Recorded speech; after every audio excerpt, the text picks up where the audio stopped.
Hello, today we're going to look at how to reef a slab reefing mainsail, along with a few do's and don'ts to make sure that when you reef, all goes smoothly. So let's break it down.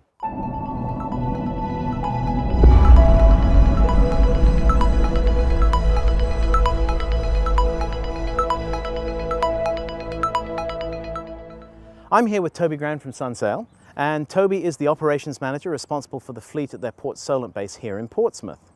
This is where the Corporate Events HQ and Sunsail's largest RYA sailing school are based. Toby maintains and runs a fleet of 30 identically matched high-performance racer cruisers from Beneteau, and they are frequently used in hand-to-hand combat of events like the Lendy Cows Week and the Round the Island race. In a few minutes, we're going to nip up to the mast and demonstrate the basic principles of reefing. We want you to remember that many reefing systems differ, but the basic principles are very similar. We're also going to talk a little bit about when it's time to reef and what could happen if you're not proactive. Toby, let's go to the boat now and have a look at the system. Okay, so here we are on board the Beneteau First 40 with Toby. We're going to talk about the steps of reefing, but before we do that, we're going to have a little chat about when is it time to reef and what are the consequences of not reefing early enough. So, Toby, when is the best time to reef? Ideally, before you need to, but telltale signs would be when the helm's hard, you're hard pressed on the helm.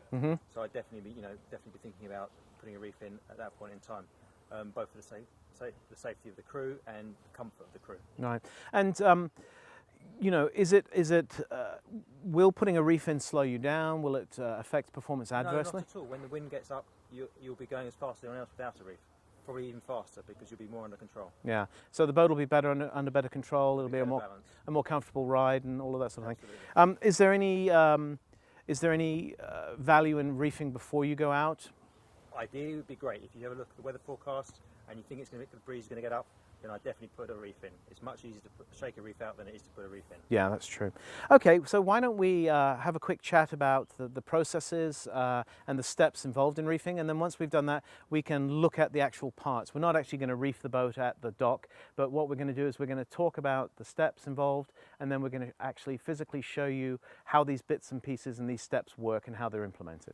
So Toby, let's talk for a few moments about what the steps and processes would be for reefing. Okay, so if we're at sea, first of all we put the boat head to wind. Right. Okay, and we pull the hatch over to make sure that everyone's safe. Okay. And no one goes down. And then we would head up to the mast. Okay. Then what would we do? Okay, first of all we'd let off. We'd have someone back in the cockpit. And they let the main sheet off. Yes. And the boom vang or the kicker. Okay. Okay. And then we put on the topping lift. Okay. And then that lifts the boom up. It makes it easier for us to get the reef in. Okay. So once you've got somebody up at the mast, what is their job? What would they be doing? Their job would be to clip the reef in after we lowered the main halyard. So those are the eyes that are in the mainsail on the leading edge of the mainsail, right? Correct. And they clip onto either a ram's horn or onto a shackle type. Yeah. Okay. And then what would happen? Okay. And then once we've got those on, we put the main halyard back up and tension it. Yep. And then we move back to the cockpit and to put the clew straps on. Okay, so why don't we first of all head up to the mast and have a look at that piece of equipment and how that would work, and then we'll come back to the cockpit and we'll look at all the other stuff. Okay.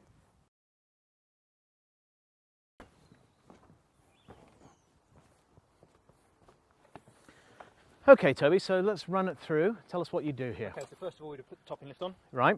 So that would lift the boom up, okay? Yeah. And then we get hold of the reefing hook and the shackle.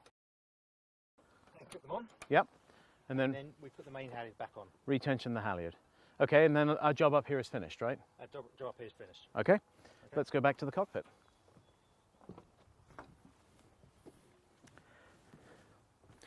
Okay, so now that we're back in the cockpit, what are the next series of events that need to happen? Okay, so the next series of events we would pull on the reefing line. And these are the things that take the chunk out of the backside of the sail, right? Correct. Okay. So we would winch those down. Yep. Then what would we do? We'd probably put the kicker back on, the boom vang back on, and we would let off the top lift, wouldn't we? That would be correct. Okay, and then we're ready to sail. That's great. So there we have how to reef the mainsail. It's important to remember that there are slight variances in slab reefing systems, but in general they all operate similarly, and certainly similarly enough for this exercise to be useful. Well, there you have it. Remember to pay attention to your technical boat briefing so that you understand the slight differences in the systems, but after this you should be a pro at reefing.